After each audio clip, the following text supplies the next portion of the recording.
but my thoughts sometimes disagree. Like which is me, just a simple freak or epiphany. This is the moment, listen and capture it visually. Chaos synergy where the prophets, sages and wizards be. I can't fail and I can't leave. Chemistry, what if I do it all what they said that I won't achieve? Nothing is what it seems. The regular program is steadily scheduling. Please take your seats in the mezzanine. You can cycle through it, listen, my lyrics are evergreen. I can't breathe. No, wait, don't make a scene. If I properly pronounced all these words in a scheme, would I finally be immersed in a dream? Purge the machine. Pop off troubleless kids in the What up? What's going on? It's April 21st, and it is episode 126 of the How Billy Sees It show. This is a very special episode. We got a guest today, and we're excited to bring him on.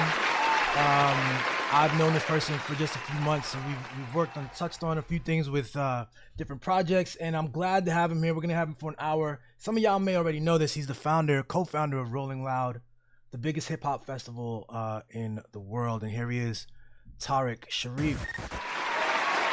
Yo, what up? What up? How you doing? What's up, Billy? I'm good. How you doing? B dot. Yeah, I'm glad. My bad if I blew up the spot on the name. Nah, Billy. That's my thing. Except in the music, I go by Billy the Process, but you know, got a couple names, man. Billy the Process. That's right. That's right. All right. Yo, I'm glad you're here, man. And I usually, one of the things we do is we're going to talk about a couple of things today, lots of things. But to start us off, with 3 words, Tariq, could you describe the process of building Rolling Loud, the experience of Rolling Loud from day one till today? 3 words. In 3 words? Yeah, just 3 words. Brick by brick. Brick by brick. Yeah. But if you want 3 adjectives, grind, perseverance, passion. That's it. And I didn't prepare for these questions, so I don't know. That's just off the top of my head. That's good though. I mean, that's funny because I have to label these before I do them, and I labeled this rolling with passion, with Rolling Loud. So you picked one of the words there. That's legit. Why is passion so important? I just think life is better if you care about what you're doing. Yeah. If I didn't care, I could just work a job and get paid a salary. But I think to be a person like myself who's pursuing my dreams via the vehicle of entrepreneurship, I think somebody in that realm, in a similar pursuit, should be passionate about what they're pursuing because ideally, I think everybody should be operating in their zone of genius, or what within what their passion is. It's easier to wake up every day and go to work. I mean, there's a million cliches about it. It doesn't feel what I don't know what the sayings are. If you love what you do, you won't work a day in your life, or whatever the quotes are. That's bullshit though, because a lot of the times it feels like work and I hate it. But then, because anything worth pursuing, I don't think anybody gets to do exactly only the thing they want all the time. There are aspects of what you do or in the pursuit of your goals that are not fun. They suck. But you gotta just keep it. The passion to bring it back to your question. The passion helps keep you motivated and focused. Big time motivated to get through it. I mean, you're gonna have to go through those shitty things in any case. You know what I'm saying? Like whether it's you're doing the terrible thing you hate to do, or you're being told to do it, or as you like what you're describing with entrepreneurship is self-driven, and so that's the whole difference. Yeah. Who's your favorite artist that you've worked with? I'm not the type to have favorites per se, but I'm from, well, I was born in DC, but I grew up in South Florida for the most part of my life. I did live in a lot of other places, but the place I've lived the most of my life is South Florida, and where I built my business is in South Florida and Central Florida, but mostly South Florida. And um, through that, I have close friends and collaborators that I've worked with from Florida that have always been a pleasure to work with. Uh, so you got my brother right here, XXX Tentacion. He passed away, but he was from Florida and he was one of my favorite to work with. I got the people that are either on my management roster or on my label. So Ski Mask Slump God, Danny Towers, Chow Lee from New York. Um, um, and there's a bunch more. Who else could I say? Um, So you manage on top of Yeah, I the have. So festival? I only manage Ski Master Slump God and DJ Scheme, and then my label, which I do like independent style artist partnerships, net profit splits, shared ownership of masters. Like they're very fair deals compared to the modern day record deals or the archaic record deals. You know, they Mm. haven't really changed much. But on my label, I've got Chow Lee, Danny Towers, Hoosh, Drown Millie, Product of the City. Isla been that Sammy Tsunami, K Charles, and I just started a producer roster too, um, where we're repping producers and helping them get placements and stuff like that. So on the producer side, I've got Farsi, who's one half of Wallace Lane, and I've got Henry Dare, and I've got Nabil and Trey Bando and Jay Cruz. Um, all these producers are in different lanes of the producer world. But outside of my stable, I would say love working with Playboy Cardi. He's been doing Rolling Loud since the second year of Rolling Loud in 2016, but I've been booking him since 2015 when he opened for an artist named Father, and he I was remember only getting Father. paid two. What's up? I remember Father. Yeah, and he was only getting paid $250 to open for him, and he was gonna get kicked out of the venue in Tampa for reasons I don't want to say. But I would like had to convince the venue owner not to kick him out. I was like, "Yo, this is Playboy Cardi, man. He's gonna be big one day." Yeah. And he always tells me like, "Yo, Rolling Loud is Playboy Cardi. Playboy Cardi is Rolling Loud." And like we actually like FaceTimes me and plays me music, and um, I love that guy a lot. That's got to be cool seeing building those relationships and seeing these careers kind of explode. Yeah, my favorite is like, we our flyers are like a stack of names, and the bigger you are, the higher up on top you are. So I Yeah. love seeing when people start off closer to the bottom and over time work their way up. But I've worked with a lot of artists: Kendrick Lamar, Travis Scott, Post Malone, Lil Wayne, Future, Migos. Yeah. Future's always a pleasure. Future's always been great with us. Young Thug. Um, I love working with all of them. There's not really any that I don't like working with. Um, so they've all been And that's great. Yeah. legit. That's not a political answer right there. That's legit. Yeah, yeah, for sure. But like I said, some of them like are closer, become more friends. Yeah. It's like I love Travis Scott, but I don't got Travis Scott's number. You know what I mean? Like Mm. anytime I'm on the phone with him, it's like through the manager or something. But like Cardi got Gotcha. his number. I can call him. He might not answer, but he'll call me. Yeah. Okay. I mean, you touched on like some of you probably get these questions a lot, and you touched on it. There's a story already we know about. You can't tell us the details on Cardi. What's a crazy, maybe not the craziest, because then you probably won't tell us the craziest. You know what? Fuck that. I'm going with that. What is the craziest thing that you're thinking twice about telling us, but you're going to tell us anyway? Um,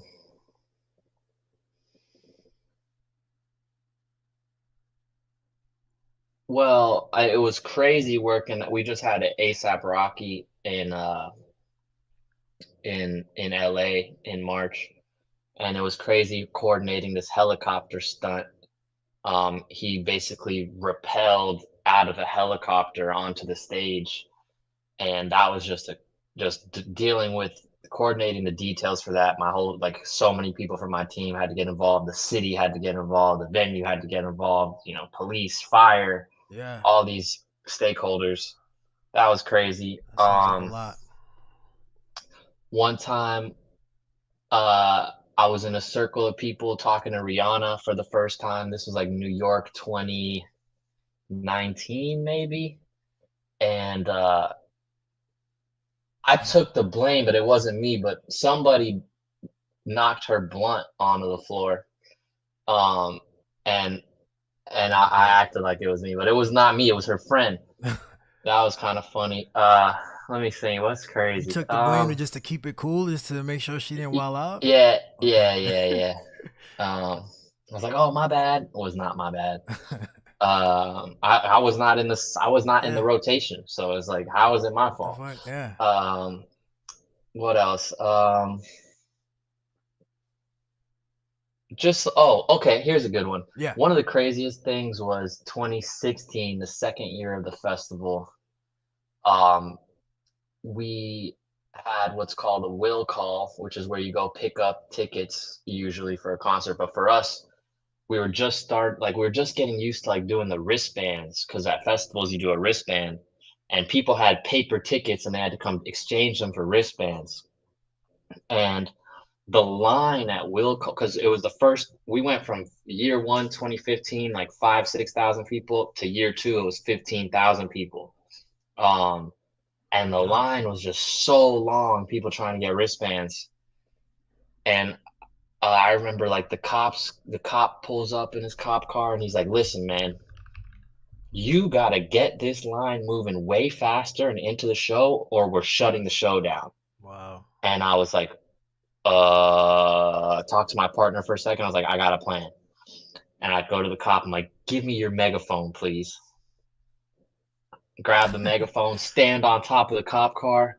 And I'm like, attention, if you have a ticket, disregard. Obviously, I coordinated with our security first, like, disregard the Yeah. wristband pickup. Proceed directly through the festival gates. There it is. Knowing that, of course, there's probably going to be some people in that line that don't have a ticket. But it was early in the career, and it was like, yo, we can't get shut down. We sold enough tickets to make a little money. We just got to keep this moving. Yeah. Even if 20% of the line doesn't have a ticket, which it was probably more like 1%, but Yeah. it was just like, yo, we need this mob to Improv. get in the show. And there's been a lot of other times like that of just improv, thinking on your Let's make it toes. I mean, the happen. first Yeah. year the show was in a warehouse in 2015, and Miami that day had the amount of rain that month, which was February, the first year we did it in February. The amount of rain the month of February gets, the entire month, we had that amount of rain in 5 hours. Wow. So the whole streets were flooded, the venue was flooding. Uh, there's just been so many things on our journey where we've had to adapt and do some crazy things, but we're blessed now to do shows with 100,000 people a day, anywhere from 50 to 100,000 people a day, depending on the show, and be doing it all over the world, and have a great team supporting us to make it a That's smooth, awesome. smooth operation. Yeah. That So, speaks to the yeah, perseverance. That improv stuff speaks to one of your words, just gotta figure out and get it done. And with live stuff, it's another level. Like I at this point in my I'm an animator. I do a couple things, but I do a lot of stuff behind the desk, editor, animator. But I used to do weddings and I used to do these live events and things like this, and I hated that stuff. Just the potential yeah, for for anything in this moment. So that has to be crazy. But obviously, yeah, by now you've picked up these things and you've got a strong team and you figured it out. yeah. It's like a buildup of you have this one moment, and for us now it's a 3-day moment, but Right. and anywhere in the live space, you have X amount of days, weeks, months, years, usually not more than a year, Yeah. somewhere between days and a year of planning, which means you have that many days of anxiety slowly building up Exactly. until you get to event day, and the anxiety has reached like a pinnacle, and you're just like, Yeah. and all you're thinking about is what can go wrong. Yeah. So you're crossing your T's, you're dotting your I's, and you're going through. Okay, is this good? Is this good? Oh shit, I didn't think about this. Yeah. I've always done more the type of event where I'm catering to an audience. So like even when I did smaller shows before Rolling Loud, even if it was a 50-person show, 100-person show, 2, 3, 4, 500, 1,000-person show, smaller shows than what we do now, I think still you benefit from like instead of worrying about like one, like a wedding couple having the best night, I'm just like, okay, this group needs to have a great night, which is a little bit, I find it personally a little bit easier for me to cater to a group than it is like special events in the wedding world Intimate and stuff stuff. like That that. stuff is Oh man, it's stress, like B. because it's like you're playing with life memory, like Yeah. it's Like, of course you and caught. and that one couple has paid or their parents or whoever has paid so much money, For that day. and it's like that one day that they're putting on the That's it. pedestal, and it's like, oh man, I can't imagine the stress of that. Crazy stress. And like, of course, you caught that picture. You caught that picture, right? You got the kiss, so you got that moment over here. So yeah, it's a planning and then just Oh yeah, it's like you improvisation. missed the moment. Crazy. You don't want to miss the moment, like we never missed the moment, but we definitely felt nervous the whole time. And I'm so glad I'm not in that space anymore. In terms of that stuff. But when I think about festivals, one of the first things I think about is the Fire Festival documentary. Remember that? Did you watch that? Yeah. What'd you think about that crazy movie? um, I mean, I don't know what people expected. Like, I I would say like y- people always ask me, people that are interested in doing their own events, like, oh, how do I start a festival? And my answer is always like, don't.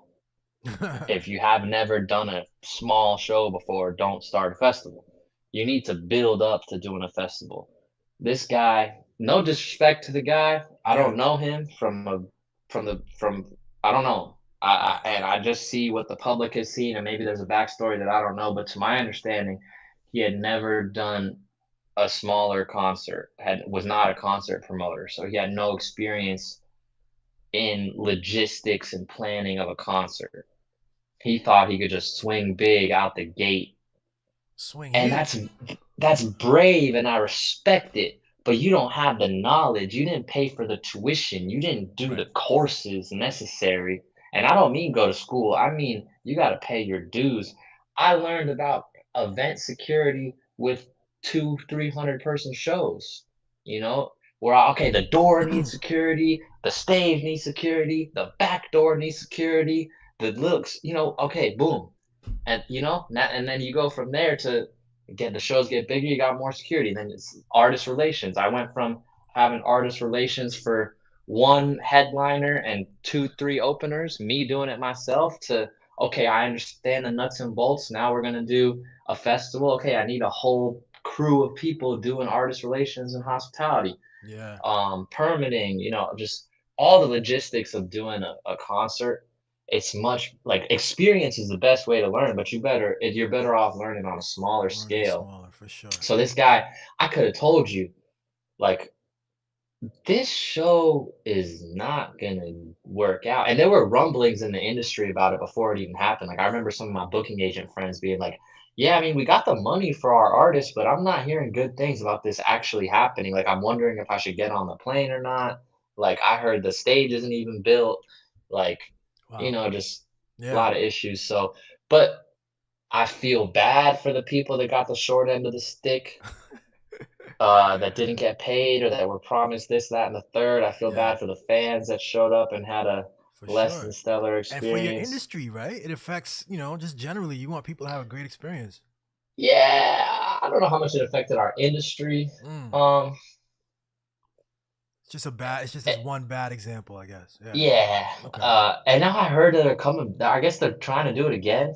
Oh, really? Yeah. There's like a Y'all Fire roll it in? Festival 2. Like the same guy is doing Fire Fest 2. Wow. But I heard they're having an issue with the venue. Like same shit. It's like, dude, you Yeah, don't know what you're doing. yeah. I think respectfully, I don't know you. I What's know crazy? the guy gets crazy access to money. He was like Exactly. helping Trump. I heard he was helping Trump get artists like Trump was like had a lot of rappers and different artists that were taking pictures with him and going to the rallies. He He's the guy. actually reached out to a friend of mine to get Ski Mask, an artist I managed, to go take a picture with Trump.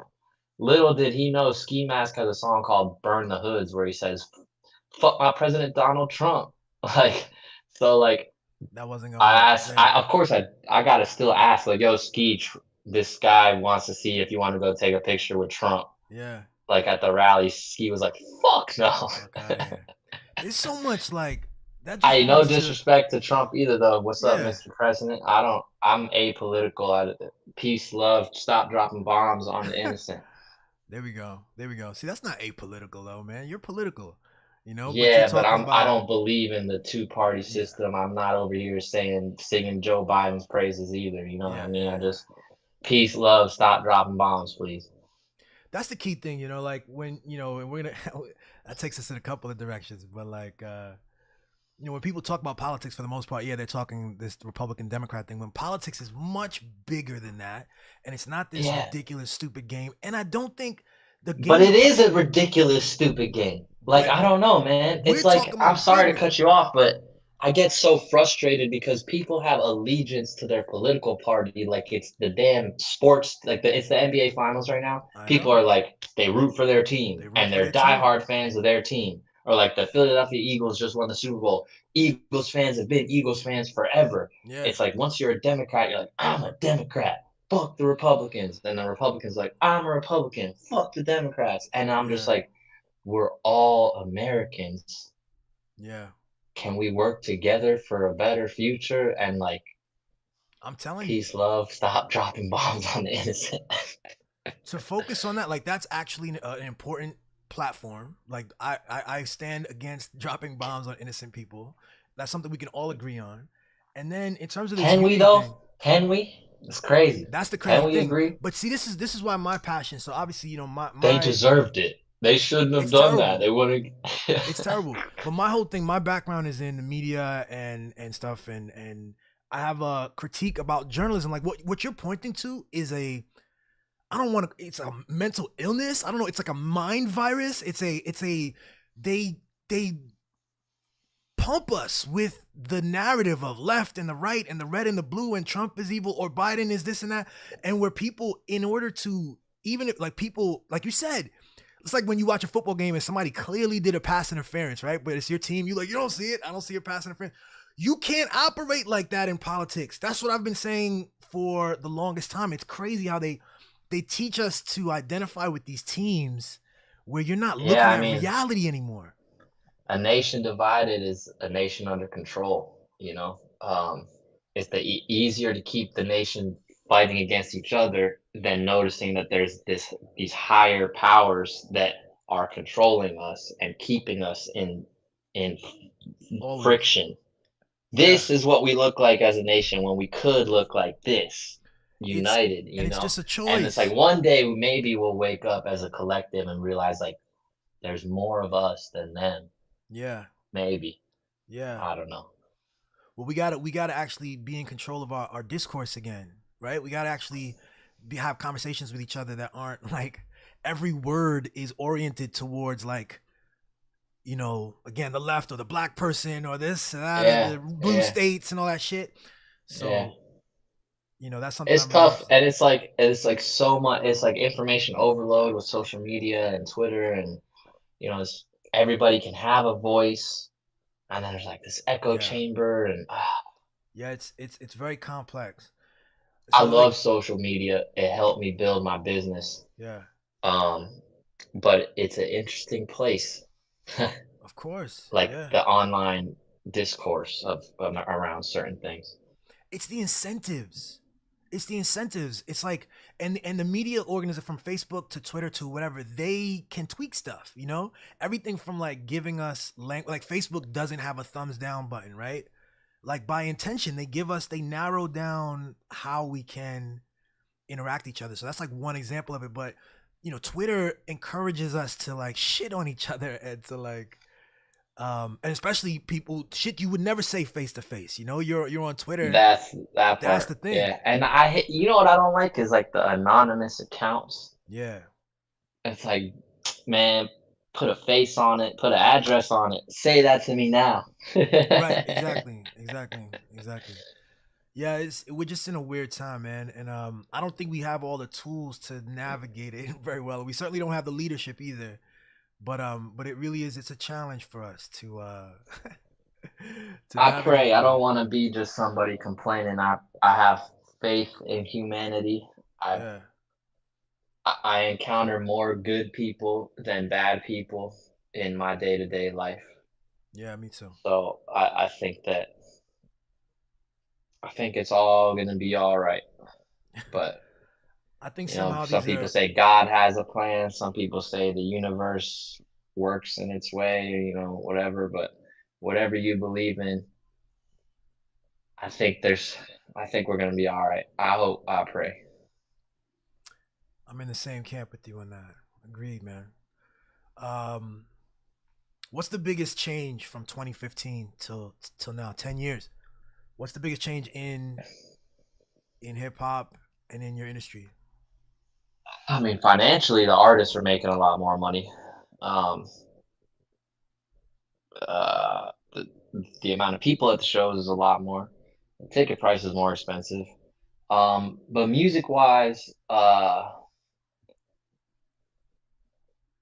it's funny, like something that stayed, and I think it kind of speaks to like the angst in the population, but something that we've really caught, we were on early and we've kept up with is like this like rage rap, like this like punk rock inspired, like turned up mosh pit rap. Mm, Um, and while it's changed, it's like we had that in 2015. We had that before 2015 at our small shows.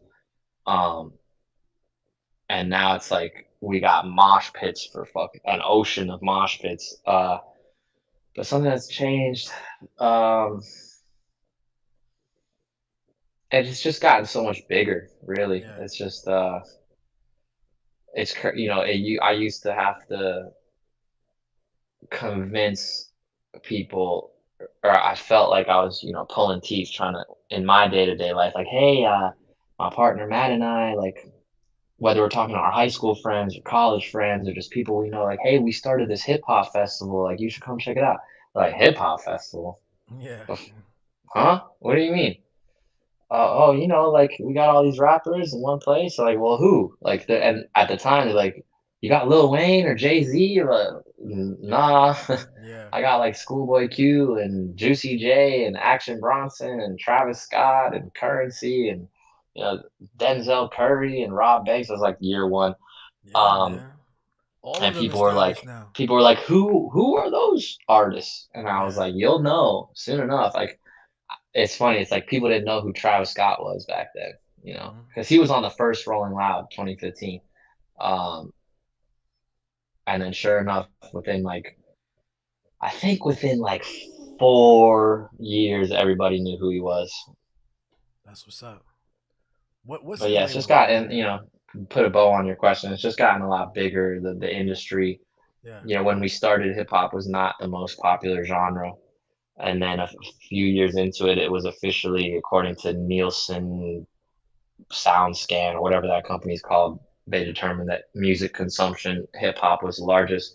And it's still the largest, but it's not the fastest growing anymore.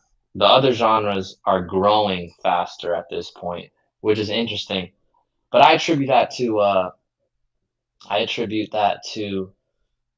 the other genres are just starting to catch up with like the DIY nature of hip hop and the tech forward nature of hip hop. Like, oh, we can just drop songs on the internet, like we, you know, and like drop like TikTok and Instagram, you know, just how to market the music. I think the other genres are catching up to that, and therefore their consumption is going up. Yeah. Um, but hip hop's still huge, you know. It's still Of in the still course. got top 10. Number one song in the country is a Kendrick Lamar song, Yeah. you know. So, and there's a Drake song in the top 10. There's a Playboy Cardi song in the top 10. Or at least there was in the past few weeks that his album's top 10. So uh, hip hop's still huge. Yeah, I think it's gonna be around. I think it's got staying power. We've got a It's the only genre that really is like culture. Maybe I'm biased, but I view it as like the best vehicle for like culture trend setting and speaking on things that are happening in the world. Sometimes it's playful, sometimes it's serious, yeah. like whether it was like Public Enemy, Fight the Power, or whether, it's just like lingo setting, like, the basketball players are out here, like, or anybody, like the lingo that you hear on the streets and the car, like when you're out is a lot of it comes from hip hop, For like, sure, so I for just, sure. it's a culture defining genre. It's a wild genre. It's I mean even the whole concept of genres, but hip hop in particular is so broad. You know what I'm Oh, saying? it can steal from every genre. Yeah, exactly. I love Unapologetically, like, "Oh, you guys exactly. had a cool sound over there. Imma Yeah, take that and rap on it." flip it, a little poetry on there. I'm a definitely a lyrical. I'm more in the lyrics range and like storytelling range for sure. But yeah, there's Yeah, all I mean, kinds of it. there's a You know. huge that's like huge, before us, you're aware of this, I'm sure, but the listeners, and I'm sure a lot of your listeners are probably aware of this too, based on who you are, but, uh, there used to be a festival called Rock the Bells, and that was like the golden era of hip hop, so that festival was super lyrical. I think the reason they're not around is they didn't uh, evolve with the times. But we still book lyrical, like storytelling type rappers. We still book Currency. We still book Dom Kennedy. We've booked Styles P. We booked Wu Tang. Like Yeah. we've done a bunch of like J Cole, Lil Right. Wayne. Like we still book lyrical rappers. But we're not known for that really. Sure.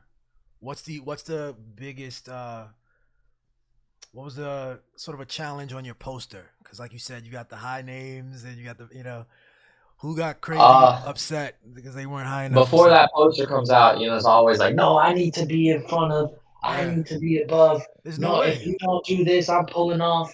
Da, da, da, da. And so we'll always be, we're butting heads with the booking agents or the managers or sometimes even the Has to artists be. themselves right up until that poster comes out. Wow. Yeah. Oh, because that's just what it is. It's just a part of the business, I guess. Yeah, no, it's just, Okay. I get it. You feel like you're bigger than so and so.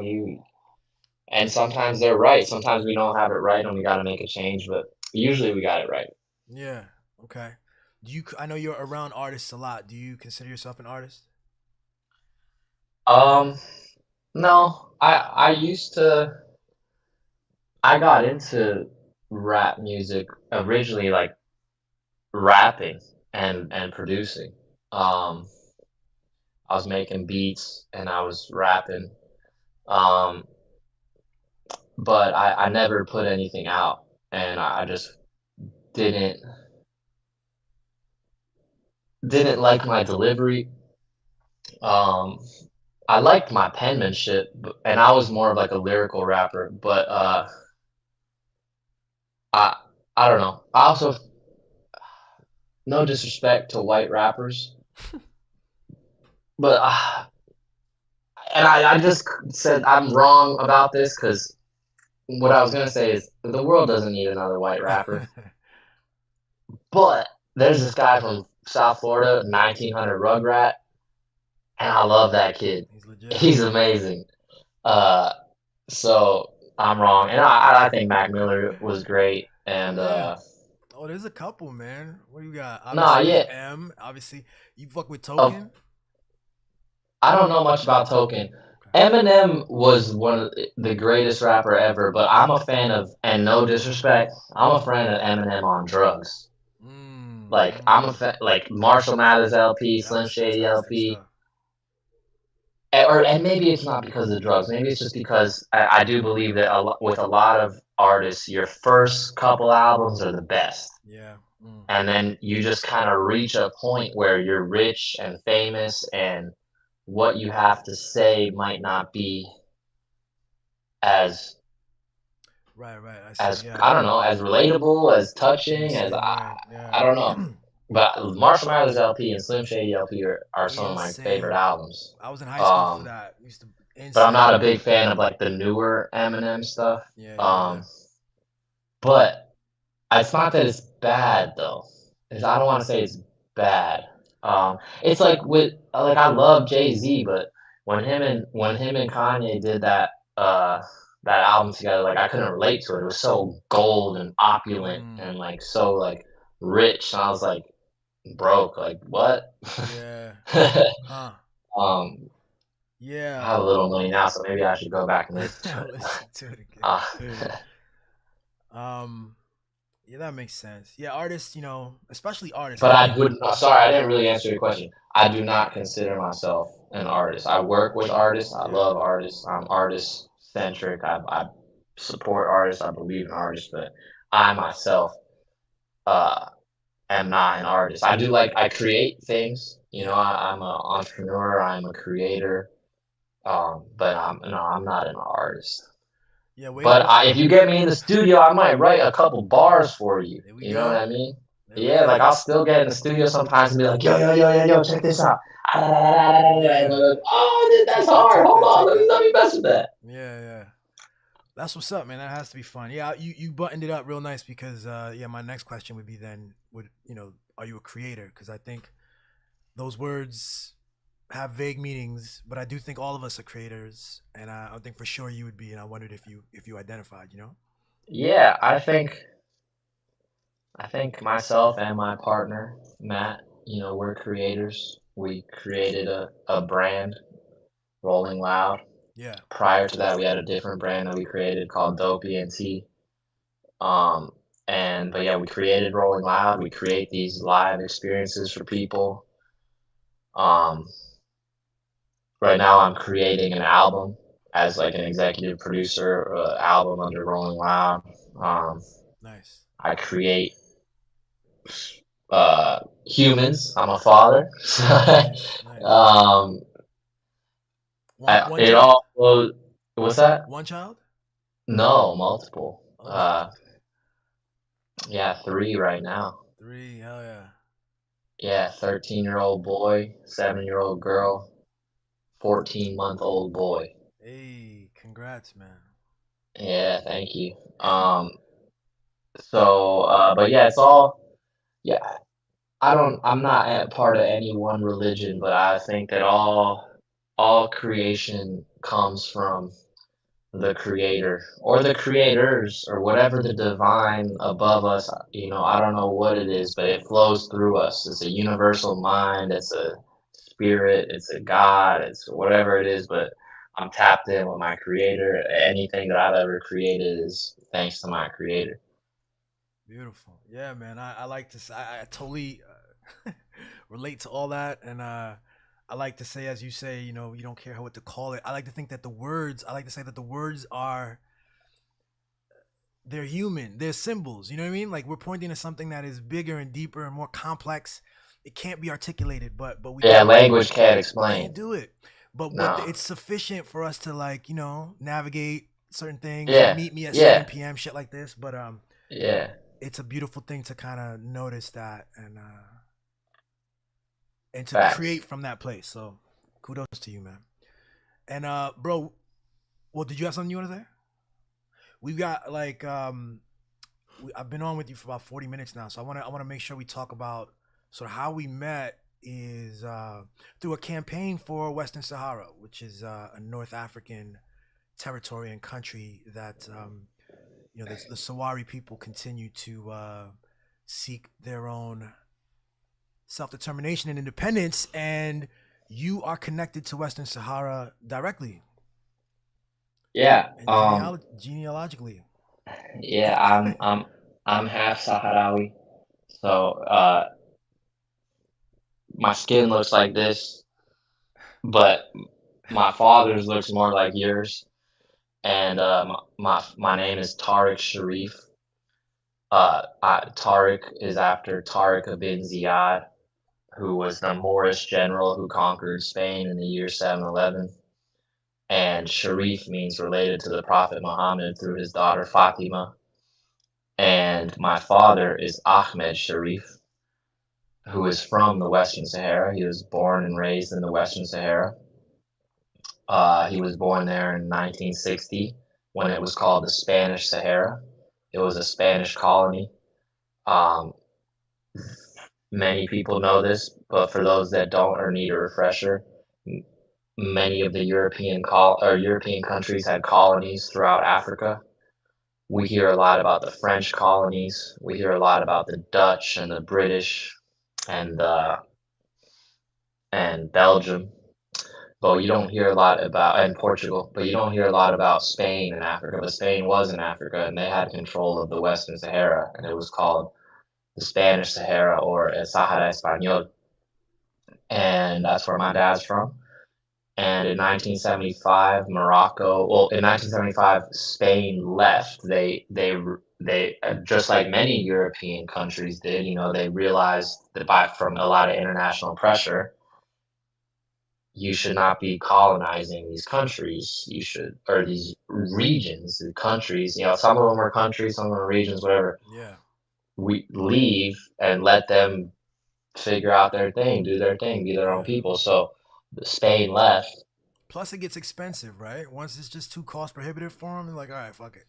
I don't know. I think they can extract enough value from the people and the land. I mean, like Leopold in the Congo, King Leopold from Belgium in the Congo was getting all types of rubber from the rubber trees and slave labor and all over Africa. I think the Europeans were, I don't know, maybe it was costly. I would have to do more research. That's just one of the factors. You know what I'm saying? Like you said, first off, Yeah. colonialism, yeah, no longer people want to fuck with that, but also just one of the things, like they're extracting, and then at some point it's like, you know. Yeah, but what I'm not sure about is the profit and loss statement Right. of it all. Was it more costly than whatever they were raping and pillaging out of there, which is terrible to say, or were they taking more than they were spending? Whatever it is, it wasn't morally correct.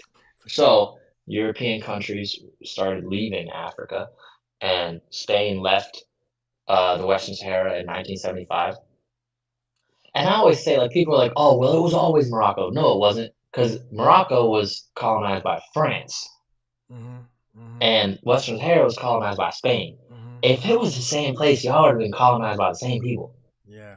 Like, it wouldn't have been two different colonizers. It was split. Europe split it at the very least, and so it's two different cultures that developed, you know?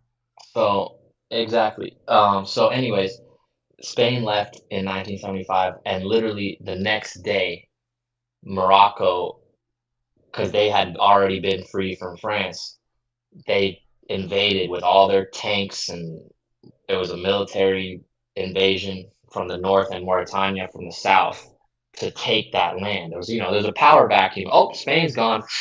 Right.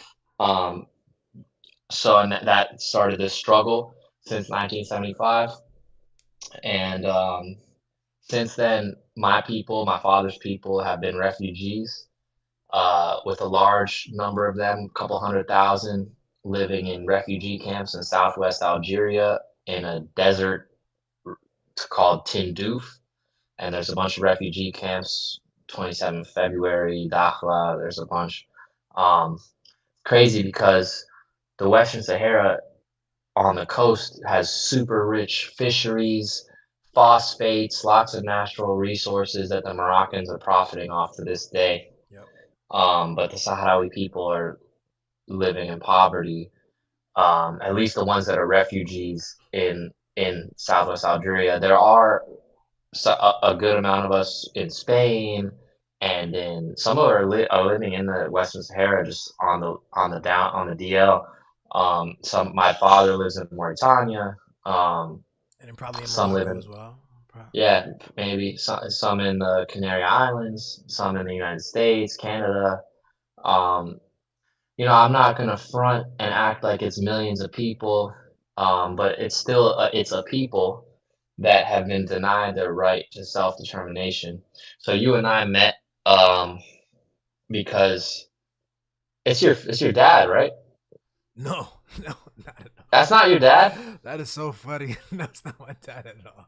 You know Oh what's so funny shit. is one of the interns texted me this whole thing, and I was like, "What is this?" And she thought I was Bill Fletcher. She thought we were the same person. So now you I think gotta change it. we're the I, dad. I literally have you saved as Billy Fletcher Jr. Oh my god, That's that is hilarious. hilarious. Bill's got to see this My too. my bad. It's all So good. anyways, Bill Fletcher Yeah. and some other people started this organization, Artists for Western Sahara, which is a part of the this other organization. What's the other one called? The U.S. U.S. for for Western Sahara, the campaign for U.S. Western yeah, Sahara. U.S. campaign for Western Sahara, um, which is like I love it and I'm happy that I'm a part of it because I grew up. My mother, before she went back to school to become a doctor, my mother was a writer. She gave speeches at the United Nations. I spoke at the United Nations. I went to the refugee camps multiple times. I um, just we were well, I protested at the White House. I did a lot of things to try to spread the word for my people, and before I was interested in business, that this is what I dedicated a lot of my life to, and I realized as I got older that it was tough to make a difference without resources. Um, and I also my girlfriend, who's now my wife, got pregnant, so I was like, I gotta get to work. But I already kind of knew I had to get to work. So, but now I have a platform and some resources, and so now I'm getting back into. I hate the word philanthropy, but just like my original passion, which is like helping people. Um, so yeah, I'm happy we're talking about it. It's a thing that it's an issue that a lot of people don't know about. A lot of people hear about Palestine and Israel, and a lot of people hear about Sudan and Congo and China. But you don't hear a lot about the Western Sahara Yeah. and Morocco's situation, and And the it's something I want collaboration of all to. that. It's all connected, Morocco with Israel and the whole deal. So, I mean, and it's North Yeah, Africa. So, yeah, let, and I listen. I love all people. I don't want to. I'm friends with Moroccans. I'm friends with Israelis.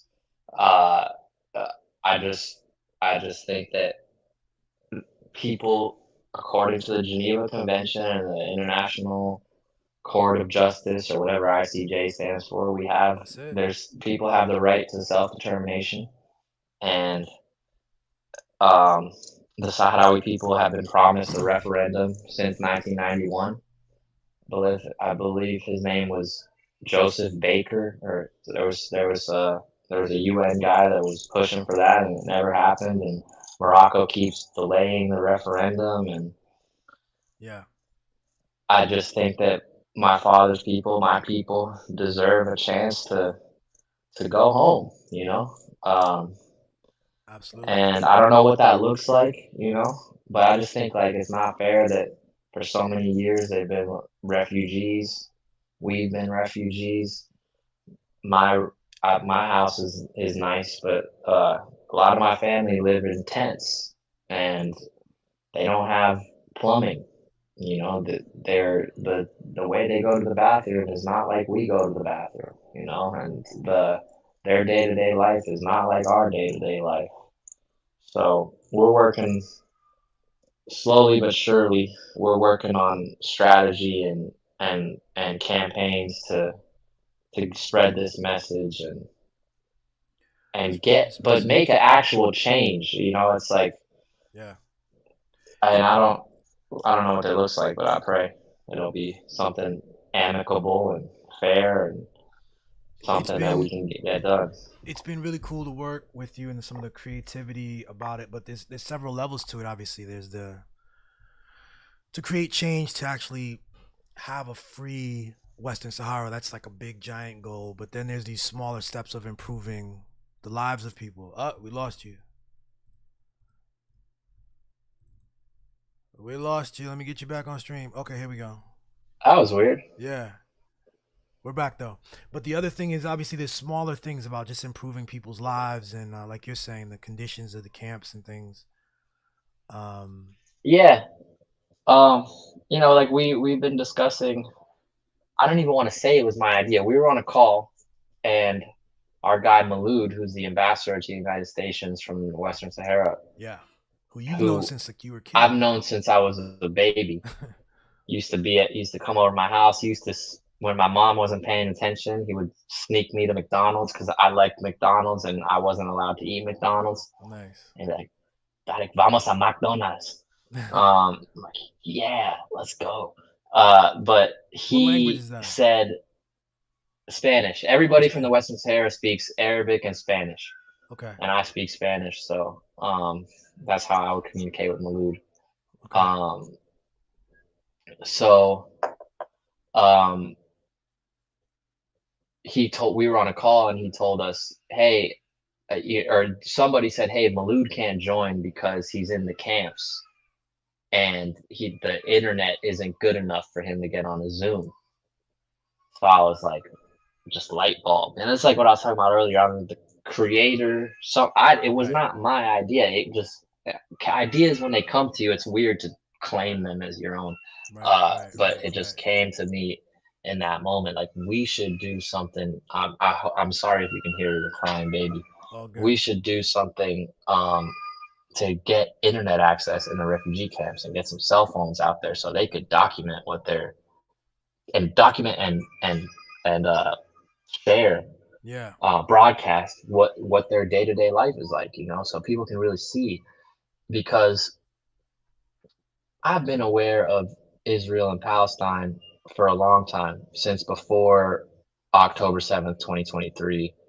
I've always had an issue with like I'm not over here saying Israel doesn't have a right to exist, because they exist. So I don't think it's fair to just get them out of here. But I recognize how that happened with the Nakba 1948, and all the things that happened for for them to To get to this point. to get to that point. So, but I've always been aware of it, which a lot of Right. people were not. But I've been aware of it because of how I was raised, Hmm. right, and what I like to read, and just my rooting for the underdog and self determination and all that type of stuff. But most people were not aware. Yeah. But people became aware because the Palestinians had internet access and Yeah. cell phones. And when it went down in 2023, like like the Israel's response to what happened, which was terrible. What happened at that music festival was terrible. I produced a music festival. I'm not saying what Hamas did was right. I want all people that are innocent to not be killed in military action. But Of Israel's course. response and the genocide of the Palestinian people has been broadcast via the internet and cell phones.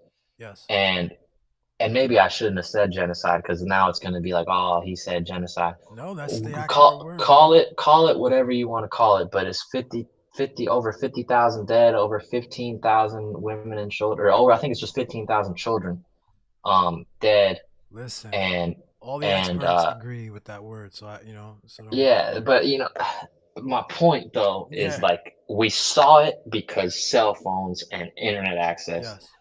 And while there's not that type of dying happening in the refugee camps, there is a living situation that is much lower than the living situation was in Palestine, because as bad as it is and was there, they got running water, they got buildings, they got internet, cell phones, running businesses, an economy, an ocean.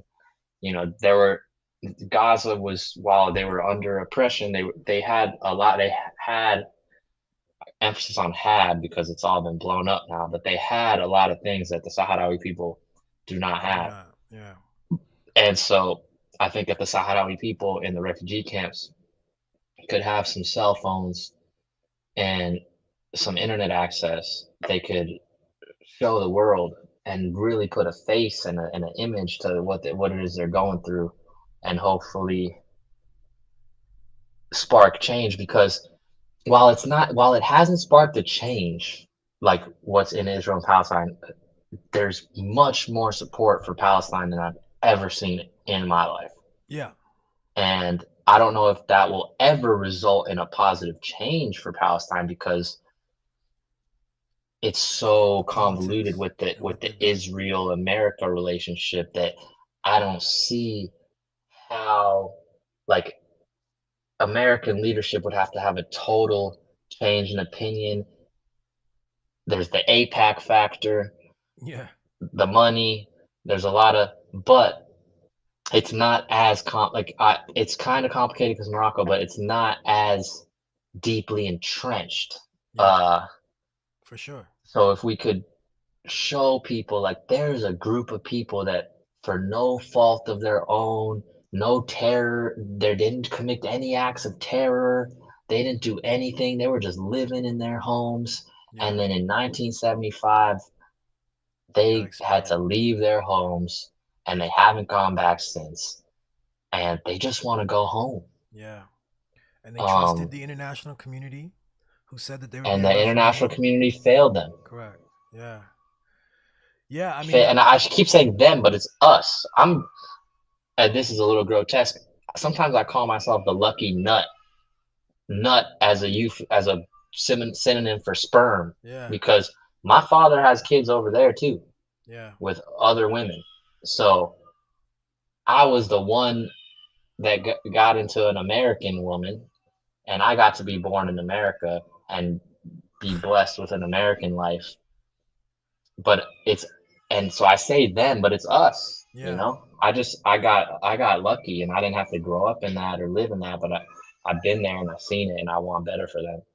Yeah, it's so important, man. That's so key. I know we don't have a lot of time left. We can wrap up just like with just the what you're saying there. Us, I mean, you're talking specifically, you got your family there, but like, yeah, us, like we are going through this thing, and it's all about to me, the way I try to, like, you touched on this politics. We have this crazy politics where now with Donald Trump and these moves that they're trying to make, they're actually rewriting the entire history of the thing. So the Sahrawi people they're thinking about labeling them a terrorist organization, simply to roll through their own agendas, their own history, their own things. Once they do that, all kinds of roadblocks will occur, and it's if they do that, and Which would be the craziest thing, it's because they insane. have not committed a single act of terror. Like, Absolutely not.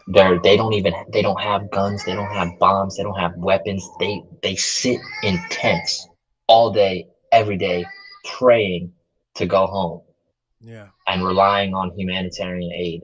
And they don't want to. They want to go. They worked. They were a working people, and now they're relying on humanitarian aid. They just want to go home.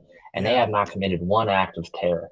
There has not been one act of terror committed by the Sahrawi people. You can't name one. yeah. And if the international community or if the United States classifies them as a terrorist group, that would be terrible. And it's a symptom of how goofy this whole our systems are, right? It's the same Trump that is quickly they're labeling people illegal and kicking people out. There's all kinds of stuff. So, again, not getting into politics too much, but just observing Yeah. how absurd it can get, where everything you just laid out, the beauty of this particular struggle can be, somebody just writes something on a piece of paper, and now we have a whole different other arrangement. But Yeah. Shout out to all the illegal immigrants. Um, I'm not gonna act like there isn't a contingency of illegal immigrants that do commit violence and all the stuff that they're trying to paint all the immigrants as. But in my experience living in South Florida, every illegal immigrant I have ever met, and I've been blessed to know a lot of them in South Florida. There's a lot of them, yeah, and they've been nothing but great people, they believing in God, working every day super hard just to provide for their families, not hurting a fly, Yeah. just being great, loving people that just want to just be free and be able to support their families. And really, they exemplify the American dream. So shout out to all the illegal immigrants that are who what I'm saying. Yeah. I was raised by a single mother, and my single mother needed help, and that help came from illegal immigrants who I Yeah. love to this day, who I say I love you, and they love me, and like they helped raise me. And Of course. the illegal immigrants are great people. But this, so again, to wrap, this goes back to the thing about the messaging and being able, like, what we're trying to do to get Sahrawi people to be able to tell their own stories. Because when you tell your own story, you don't classify yourself in these ways. When other people tell your story, they get illegal, terror, whatever they want, and they get to control the narrative of reality. And so I'm grateful to, like, I'm interested in that. I'm interested in that on the domestic scene, in the ways we talk about ourselves as people, as people in communities, on the national level and globally. Um, and that's what the campaign is about. So, and grateful to have you on there with the artist stuff and the work you're doing, brother. Yeah, we're just getting started. It's one thing, I wish I could do it full time. It's tough for me to dedicate the amount of time. I'm still there's been a lot of emails sent in the past couple weeks that I still got to catch up on. People are always sharing articles and all this stuff, and I still got to catch up on that stuff. It is a lot. And but um, Yeah, we're making forward progress, and I'm happy about that. And it's been a pleasure to work together for sure. we are. Yo, that is our time, bro. I'm gonna put the applause on there now. If you have any final things you want to say to my audience, and I'll let you go, man. Enjoy the rest of your night. Um, this is episode what? 126. Hey, thanks for supporting my dog for 126 episodes. Here's to 1,026 more Yeah. and more and more and more. And support the guy in his show and his artwork, his raps and his art and his animation, and support us in our freedom fighting for the Western Sahara. And if you want to come to a rap festival, we got Rolling Loud in a city near you. If it's not near you, you could tune in online to our live streams. Check me out on Instagram or any social media platform at Tariq Cherif. I believe you can see my name. Yep. If you can't see my name, it's TariqCherif, and that's at Tariq Cherif on all platforms, at Rolling Loud on all platforms. Shout out my business partner and friend since fourth grade, Matt Zingler. Shout out to That's my awesome, family. man. Yeah. Shout out my family. Shout out to the Western Sahara. Free all colonized people, and stop vilifying people for wanting freedom for colonized people. Because That's what are they going to call me, a terrorist now? Call me like a Hamas sympathizer? Like, I just fuck Hamas. I don't know nothing about Hamas. Like, I just want people to be free. it's just words, man. It's Yeah. just Like, controlling so our don't ability put to me in, speak, like, you know? I just want people to be free. Yeah. That's it. Like, and we're free in America. It's amazing. Like, Yes. as messed up as our system is, we have an ability and avenues to work through it and work on it. And we're by and large, we're free. Granted, you can make the argument that a lot of our freedoms are being attacked Yeah. potentially, um, especially as it relates to citizens that weren't born here. Like, there's some people getting It's a deported whole now. bunch of It's some stuff. crazy things happening. But by and large, this is a great place to live. I'm proud to be an American, and not there's places in the world that aren't free, and I just think they should be free. And Why don't not? vilify me and my dog Billy for No. wanting people to be free. Are you fucking kidding me? Come on. Get it together. Get it together. But we I love that. Thanks for that. Thanks for that wrap up, man. And I appreciate you, man. I'll see you at the next meeting. Yes, sir. Thank you. All right, have a good night. All right. Good night. Peace. Later. Oh, that was it. Applause. Applause. That was Tariq Cherif, co-founder of Rolling Loud, the largest hip hop festival, international hip hop festival, and a cool dude, and a thoughtful dude, and glad we could have him for an hour. So that was it, yo. I'm gonna leave you out with the rest of my song, my most recent joint, "Don't Cry for Me." Here it is. No shit about struggles I'm battling. No shit. And, Carrying versus yeah, I took a couple weeks off, but I'm back. I never heard back from my dad. Acting like bad attempts. Took the trauma, turned it to a catalyst. Keep in touch. Check out for my stuff on BillyButton.com. And that's just how I see it. Alright? That's how I see it. Peace. Cry for me. I keep thinking it over, keep thinking it. I keep thinking it over, keep thinking it. Okay, now I'm convinced. I thought it over. We live in equal and opposites. Knowledge not even 5%. My job is not buddy-buddy with these imposter simps. The team rise when the stakes is high. Lots of chips. I try to think like even my vices show me insight. I move in spite the dark, all I see is a dim light. Pimpin' playing with pinstripes. Bitches dissing women for click likes. When I rip the head off a fucking clown, it's a grim sight. Do not attempt to flow with me, pussy, I sprint heights. Pay no mind to the men by the curtains, just sit tight. And in spite of the people hating the fucking games you be playing, I make it happen, achieve the impossible on a good night.